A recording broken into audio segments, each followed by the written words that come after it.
Clip number 715۔ اس clip میں آپ انشاءاللہ قرآن پاک کی سورہ بنی اسرائیل کی آیت نمبر 62 سے لے کر 64 تک کی تلاوت، ترجمہ اور تفسیر قرآن صراط الجنان سماعت فرمائیں گے۔ بسم اللہ الرحمن الرحیم۔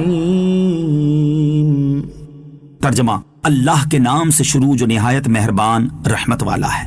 قال ارأيتك هذا الذي كرمت علي لئن أخرتني إلى يوم القيامة لأحتنكن ذريته إلا قليلا۔ ترجمہ: کہنے لگا بھلا دیکھ تو جسے تو نے میرے اوپر معزز بنایا، اگر تو نے مجھے قیامت تک مہلت دی تو ضرور میں تھوڑے سے لوگوں کے علاوہ اس کی اولاد کو پیس ڈالوں گا۔ قال، کہا، شیطان نے مزید کہا کہ جسے تو نے میرے اوپر معزز بنایا اور اس کو مجھ پر فضیلت دی اور اس کو سجدہ کرایا، تو میں قسم کھاتا ہوں کہ اگر تو نے مجھے قیامت تک مہلت دی تو میں اس کی اولاد کو پیس ڈالوں گا، یعنی گمراہ کر دوں گا، سوائے ان چند لوگوں کے جنہیں اللہ عز و جل بچائے اور محفوظ رکھے اور وہ اس کے مخلص بندے ہیں۔ شیطان کے اس کلام پر اللہ تعالیٰ نے اس سے جو فرمایا وہ اگلی آیات میں ہے۔ قال اذهب فمن تبعك منهم فإن جهنم جزاؤكم جزاء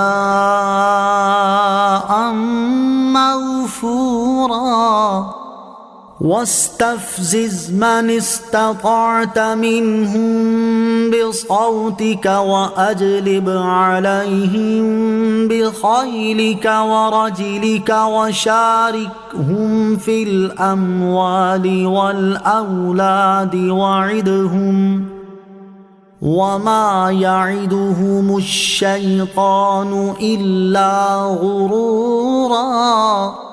ترجمہ: اللہ نے فرمایا چلا جا تو ان میں جو تیری پیروی کرے گا تو بے شک جہنم تم سب کی بھرپور سزا ہے، اور تو اپنی آواز کے ذریعے جسے پھسلا سکتا ہے پھسلا دے، اور ان پر اپنے سواروں اور پیادوں کے ذریعے چڑھائی کر دے، اور مالوں اور اولاد میں تو ان کا شریک ہو جا اور ان سے وعدے کرتا رہ، اور شیطان ان سے دھوکے ہی کے وعدے کرتا ہے۔ وَاسْتَفْزِزْ، اور پھسلا دے۔ اس سے پہلی آیت میں شیطان کے جواب میں اللہ عز و جل نے فرمایا کہ تو یہاں میری بارگاہ سے نکل جا اور تجھے قیامت تک کی مہلت دی گئی ہے، اور یاد رکھ کہ جو تیری پیروی کرے گا تو اسے جہنم کی بھرپور سزا ملے گی۔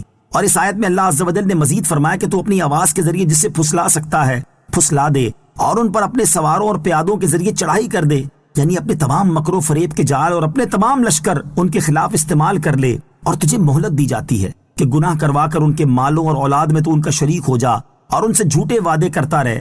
شیطان کے پھسلانے کے بارے میں علماء نے فرمایا کہ اس کا پھسلانا وسوسے ڈالنا اور معصیت کی طرف بلانا ہے، اور بعض علماء نے فرمایا کہ اس سے مراد گانے، باجے اور لہو و لعب کی آوازیں ہیں۔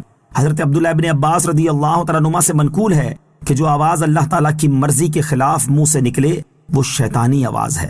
مال و اولاد میں شریک ہونے سے کیا مراد ہے؟ اس سلسلے میں زجاج نے کہا کہ جو گناہ مال میں ہو یا اولاد میں ہو، ابلیس اس میں شریک ہے، مثلا سود اور مال حاصل کرنے کے دوسرے حرام طریقے، اور یوں ہی فسق و ممنوعات میں خرچ کرنا، نیز زکوٰۃ نہ دینا، یہ مالی امور ہیں جن میں شیطان کی شرکت ہے، جبکہ زنا اور ناجائز طریقے سے اولاد حاصل کرنا یہ اولاد میں شیطان کی شرکت ہے۔ صلو علی الحبیب صلی اللہ تعالی علی محمد صلی اللہ تعالی علیہ وسلم۔